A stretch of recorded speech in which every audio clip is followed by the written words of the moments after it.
tentu kita melihat bahwa pertumbuhan perekonomian di kuartal ketiga ini mengalami perbaikan, yaitu 3,49, artinya secara kuartal to kuartal ada kenaikan sebesar 5,05%.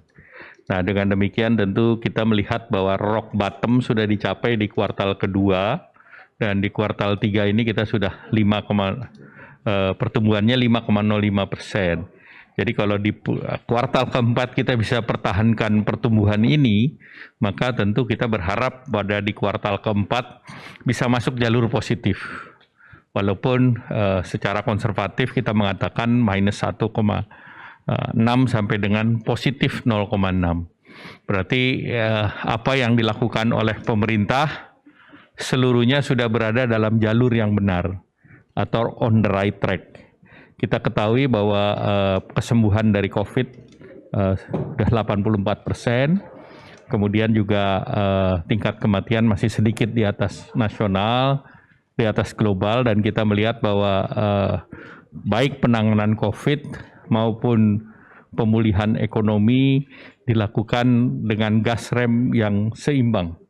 Nah, tentu kita melihat bahwa ke depan di tahun 2021 tentu kita berharap bahwa pertumbuhan kita akan mencapai seperti apa yang disampaikan oleh World Bank, ADB, IDB, IMF, bahwa pertumbuhan kita diperkirakan sekitar 5%. Nah, dari pertumbuhan itu kita melihat bahwa pertumbuhan di sektor pertanian selalu positif selama pandemi COVID.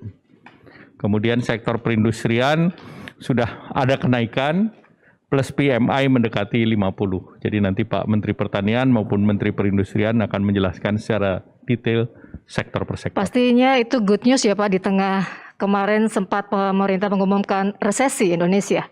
Ya, tentunya yang didorong adalah transformasi, karena kalau bicara resesi 215 negara terkontraksi, tetapi kalau kita lihat di negara ASEAN, Indonesia yang terbaik.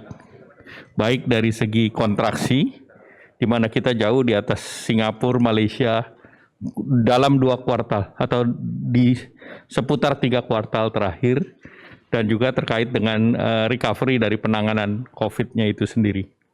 Demikian, Pak. Lalu bagaimana upaya pemerintah untuk mengatasi kontraksi ekonomi dan upaya stimulus yang sudah dilakukan untuk mendukung pemulihan ekonomi Indonesia? Ya, terkait dengan stimulus kan kita sudah persiapkan jumlah daripada stimulus di tahun ini dan di tahun depan dengan tema yang sama. Jadi baik itu prioritasnya kesehatan, kemudian perlindungan sosial, kemudian terkait dengan UMKM, kemudian korporasi, dan juga kementerian dan lembaga, di mana keseluruhan program itu diharapkan bisa menjaga daya beli. Dan kita juga sudah melihat bahwa beberapa program terkait dengan pemulihan ekonomi, apakah itu terkait dengan program KUR ataupun subsidi lainnya, nanti kita akan lanjutkan di kuartal pertama di tahun 2021. Jadi dengan demikian support daya beli tetap di 2021, baik itu subsidi KUR maupun terkait dengan kartu prakerja, maka itu akan memberikan nafas bagi masyarakat untuk menjaga daya beli yang ada. Baik, ini sebelumnya selamat datang dulu kepada Bapak Agus Suparmanto, Menteri Perdagangan yang sudah hadir. Sehat Pak? Alhamdulillah, terima kasih. Mohon maaf Pak, mic-nya boleh dipegang. Baik, selanjutnya kita beralih ke perkembangan penanganan COVID. Ini ke Prof. Wiku ya. Prof. Wiku, minggu lalu kita sempat libur panjang. Yang kita semua antisipasi adalah lonjakan kasus positif. Lalu bagaimana perkembangan terkini penanganan COVID-19?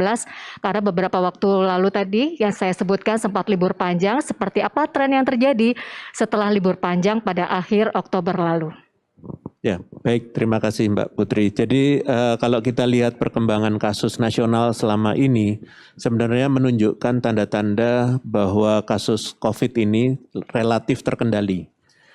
Meskipun juga ada libur panjang dan kita sudah pengalaman dengan beberapa libur panjang, mulai dari Idul Fitri, Idul Adha, kemudian ada pada saat hari kemerdekaan memang ada peningkatan kasus cukup besar pada saat libur panjang bulan Agustus. dan situasinya terkendali setelah September ada kenaikan kasus. Dan kalau kita lihat secara nasional, angka kasus aktif kita adalah 12,52%, sedangkan di dunia ini kasus aktifnya adalah 26,79%. Jadi kita lebih rendah dan selisihnya 14,27%. Dan ini dari waktu ke waktu selalu turun kasus aktifnya. Kasus aktif artinya kasus yang sedang sakit. Jadi ini adalah suatu prestasi nasional bersama, ternyata masyarakat dan pemerintah bisa bersama-sama mengendalikan kasus. Dan jumlah yang sembuh pun juga naik terus. Pada hari ini sudah 84,14%, sedangkan di dunia kebetulan agak naik, sekarang 70,71%. Jadi ini selisihnya 13,4%. Kasus kesembuhannya kita lebih tinggi daripada global. Sedangkan kematiannya, kasus meninggalnya kita 3,34%, sedangkan di dunia 2,5%. Kita masih sedikit di atas global, yaitu 0,84%. Pada saat libur panjang, memang terjadi penurunan kasus, mungkin juga karena pemeriksaannya pun juga menurun. Dan sekarang sudah sekitar 9 hari dari awal libur panjang, ada kenaikan sedikit. Tetapi kalau kita lihat biasanya kenaikan kasus itu terjadi sekitar 10 sampai 14 hari setelah libur panjang. Nah, mari kita amati bersama nanti seperti apa. Tapi kalaupun naik sampai dengan sebelum libur panjang dan tidak naik lebih tinggi lagi, itu artinya kemampuan nasional dan masyarakatnya bekerja sama dalam antisipasi kenaikan kasus terutama pada libur panjang sudah dapat berjalan dengan baik. Mari kita lihat nanti, dan ini adalah modal pengalaman kita bersama untuk membangun aktivitas sosial ekonomi. Melihat tren yang terjadi, lalu bagaimana perkembangan penanganan COVID-19 ini ke depannya, Pak?